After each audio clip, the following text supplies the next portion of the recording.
You know, gas prices have been on a little bit of a roller coaster, but we are still saving money like crazy at the pump, at least over a year ago. Man, when you think about how expensive gas was, and apparently this is a trend that is likely to continue. Joining us on the Kogo News Live line is financial strategist Clark Hodges. And Clark, what to do with all that extra cash? It's just been weighing on us. You know, buy your wife a gift, something like that, right? Okay. Most people have been saving it and spending it on debt reduction, which I think is a wise move.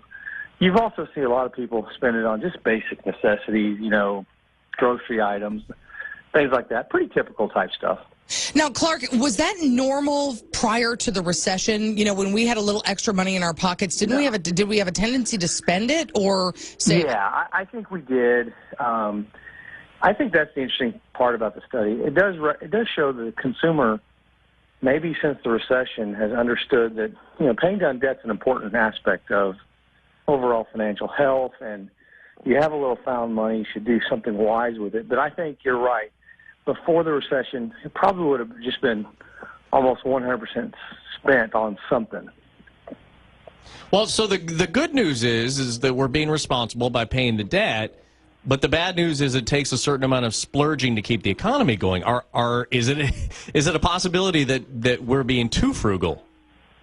I think this kind of money, you're talking $25, let's say, per fill-up. You're talking $50, $100 a month.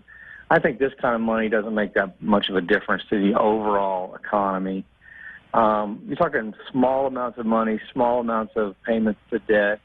I believe those are good moves, and it doesn't really affect the overall consumer who still is going to travel for summer, who's still going to buy Christmas gifts and, you know, still send money to the IRS and those sorts of things. Now, is there any word on whether or not on whether, I should say, pardon my language there, whether we are saving appropriately? For instance, you know, taking this money and putting it into a savings account so that we do have that pad that we need to have that so many people don't, you know, just in case there's a small disaster.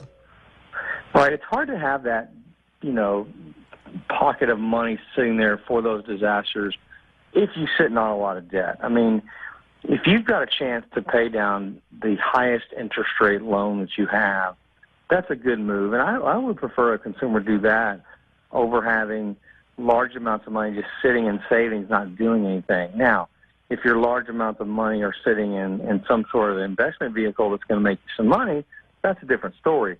But just sitting there earning less than 1% cash when you can pay down debt, and you're going to pay so much interest in your lifetime, you don't have to pay any of it.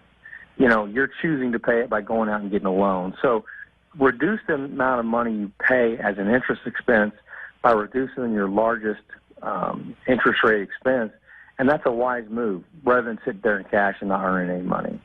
Sounds good. All right, financial strategist Clark Hodges joining us on the Kogo News Live line about what to do with all that money that we have been saving on gas.